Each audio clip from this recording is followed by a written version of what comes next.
I had a weird AC issue on my 2003 Chevy Suburban, and I thought I'd show y'all what it was and how I fixed it.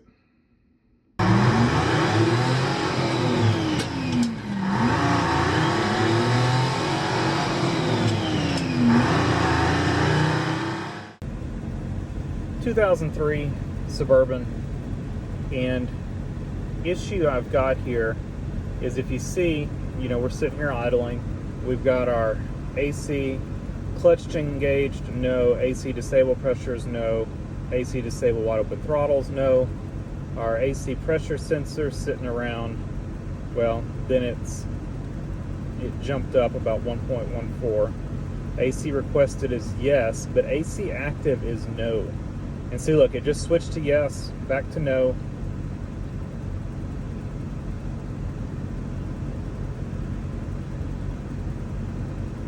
And it'll just sit there at no. Now it's back on yes. But if we give it some throttle,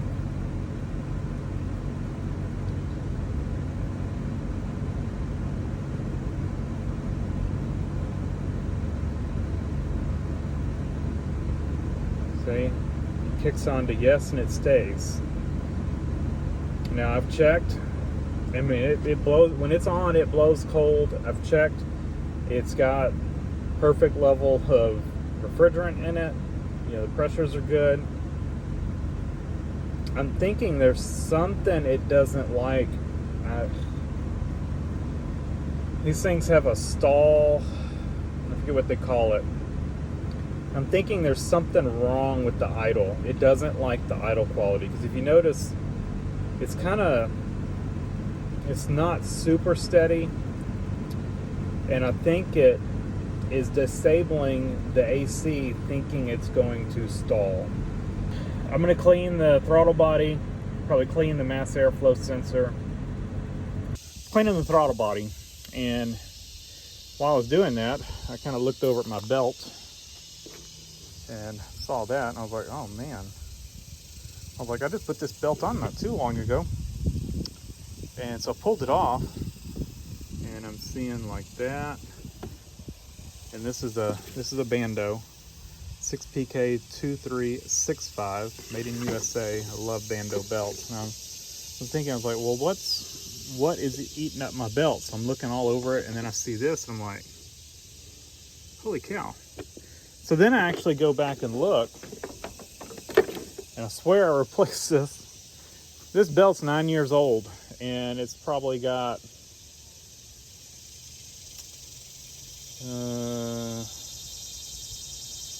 how many? It's probably got 160,000 on it. I thought I had replaced it at some point. I don't know. You ever do something like that where you think you did something? And I've got a new AC belt, and I guess I should look and see how old that one is. And I'll probably go ahead and replace it. But I don't have a new belt. So, kind of in a bind here. But I may see what the local parts store's got. But that's not good, and that's not going back on here. I should have, in the back of the Suburban, in my little pouch, the little storage compartment, I should have the belt pulled off of here. Let's go look at it and see. That will tell us for sure if this is the original belt I put on it when I bought the Suburban. So we're back here, and I've got miscellaneous junk in here. These are fan relays for I grabbed an extra set when I was at the junkyard, and that's just in case I'm out somewhere and I've got a cooling fan relay that goes bad. I've got extras. So down in here, I should have, let's see, first aid kit, jumper cables are in there. Let me get the flashlight going. Down in here, well, aha.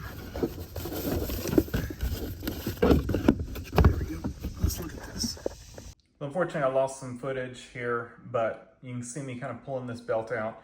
This is the original belt that was on the Suburban when I bought it, wrapped up in the Bando package of the belt that's currently on the Suburban. And this original GM belt has about 130,000 miles on it. It's pretty cracked up, and I decided I did not want to trust it, even to use it temporarily, to order a Bando. So we're gonna try to see what we can get locally for a belt. All right, so to look at AutoZone, I normally would go to Gates, go with the Gates belt from O'Reilly's, but I was not happy with the last set of Gates belts I ordered, and I paid a lot of money for them. I think on my ordered Continentals for my 300D, and I paid, I don't know, and they were all from Amazon. I paid maybe 40 bucks for a full set of belts, less than that. And then on my 300TD, and they've been great. My 300TD ordered Gates belts, and I paid over $100 for a full set of belts for that thing. And I just keep having issues with them squealing. You know, I can't keep them tight. And then kind of had the same issue on the Lincoln, and these are V belts, where the I couldn't keep them from squealing, and I put a cheap belt on and it didn't squeal. Go figure. And then on my wife's Sienna, put a Gates belt on, and it lasted about 40,000 miles. And I was doing the alternator on it and looked, and it looked about like that. It was so cracked up. Like I said, about 40,000 on it. And I replaced it with the Bando, and it's held up much better. So I don't know what the deal is. And the last Gates belt I bought was not made in USA. I think it may have been Mexico. I can't remember. But I don't. Maybe it wasn't Mexico. It wasn't China or anything, but it was not US. It was not Canada. I don't think it was China. I kind of feel like it was Mexico. But anyway, so all that said, my thought was I figured the cheapest belt I could probably get was AutoZone. So I was just gonna get whatever cheapest belt they had and throw it on here and use it, 20,000 miles or so and replace it. But their cheap belt, their, Duralast, whatever, is $29, or I could get a Continental from them for $37, which I like Continental belts. I think my first choice, I don't know who's better, between Bando and Continental. But Continental's some good belts, and I would have to probably say I would buy a Continental belt before I would buy new Gates at this point. And I hate to say that because I've always been a Gates guy. I've always bought Gates belts. But anyway, so that's what we're going to do. We're going to put Continental on it. It was 38 bucks, so $8 more than the cheap Duralast. So we're going to do that. I'm going to go ahead and look. I know I've got a AC belt here somewhere, so I'm going to go find it. We'll put it on, might as well. And I've checked all my pulleys. They're all in good shape, so nothing wrong there. It's a good idea to check things. And yeah, we will put that, I'll go get that Continental, put it on here. All right, so we got our Continental 4060930, made in Mexico. Yeah, the Dayco I pulled off is made in USA. And of course the little one I pulled off, also made in USA. I don't know if they make them anywhere else, but every Bando, did I say Dayco? Bando. It's a Dayco. I've got Dayco on my mind because I just looked up prices for other belts. But anyway, $38 from Advance. I could have got a Dayco. Could have gotten and I paid $38 for the Continental. $30 would have gotten me a Duralast, which I think Duralast, I don't know if they're still this way, but Duralast used to be made by Dayco. I don't know if they still are, but $30 would have gotten me a Duralast, and then a Gates from O'Reilly's would have been $56. So, you know, yeah, that's what I get for, I guess, thinking I did this and not checking. I should have had a Bando in stock ready to put on here, but I didn't. So I've got a $38 belt. I could have put another $18 belt, but anyway, yeah, what you gonna do? Needed it, so it's on here. I'm gonna put the rest of the thing back on. Like I said, I was cleaning the intake, so I wanted to go ahead and get the belt. It's easier to put on here without that tube in the way, so went ahead and did that. And to be honest, I didn't even want to drive to the parts store with that belt. It was so bad. And this one, I mean, it would probably get you out of a bind, but it's looking rough. I'm gonna throw it still in the back. I might would trust it more than I would the Bando, since the Bando is split. This one's not split or anything. It's just looking pretty rough. So, and then the AC belt, I'm pretty sure I put an AC belt on. Like I didn't go back and look, but it's actually in good shape. But went in and replaced it since we're there, and I had one. I replaced, the tensioner was noisy a while back, so I ordered a tensioner and a belt, and the belt got delayed. And so I just went ahead and threw the tensioner on, just reused the belt that I had on there because it looked good. But all right, so that's it. Just a little maintenance. We're getting close to 300,000 miles, 280 something on here, and knock on wood, still doing great. So we got all back together after putting that new belt on it and cleaning the throttle body, cleaning the mass airflow sensor. Mass airflow sensor, from what I could tell, looked fine. I don't think that was a problem. But our throttle body was very dirty, which I think was our issue. If you see now, you can tell the RPMs are not wildly fluctuating like they were before.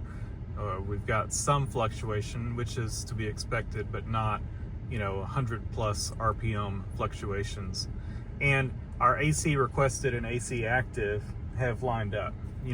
Obviously, if AC requested is no, then AC active would be no. If the compressor is cycling, but what we were seeing before is AC requested yes, AC active is no. The PCM was cutting the AC off because of that stall saver. It's what it's called in HP tuners. I'll show that to you in a minute. But that stall saver was trying to prevent the engine from stalling. You would see the RPM drop. It was cutting the AC off, and when the idle would improve, it would allow the AC to come back on. Now that we've cleaned the throttle body, we have a stable idle now, and it's keeping the AC on. That stall saver is not getting activated, basically. So kind of a weird issue, and I'll show you right now. I'll show you where that stall saver setting is, and if you're curious about it. All right, so here we are. This is just a saved tune I've got on here, or a saved tune file. I'm not live with the vehicle, but this is the tune that's on here. And if we go to idle, and then it's this stall saver, and I don't know the logic here, and I don't know if it's been modified. I did not do the tune on here. Well, I did not do the initial tune. I bought HP tuners to do the electric fans, and if you're curious on that, and see, this is some of the settings too you would want to look at as well. But I guess if that's probably mostly stock. But what we've got, this is what I have for my fan settings. Just if you're curious, it took me a while to find, stock fan settings for one of these, and my understanding is this should be pretty much the stock settings. And that's the whole reason I bought HP tuners, because I paid for a custom tune, and it was with I had a Diablo tuner, and I paid a preset Diablo tune, and I paid a guy who did Diablo tuning to do a custom tune. I drove it, data logged, he tweaked stuff, and for performance. But also the main reason for doing it was to do these fan settings. And what didn't work was the AC portion of the fan. And it worked for engine, but it would not kick on for AC. And this is a 2003 PCM. You should be able to do fan control for the PCM for the AC. 2002 and prior, you cannot, and most people just run it off the AC clutch switch. The tie in to the signal for the AC clutch, and so when the AC clutch kicks on, it kicks the fan on. But 2003 newer, you can tune it, but evidently in the Diablo tuning software you cannot do that, but HP tuners you can. So I just bought HP tuners and did this portion myself based on the fan settings.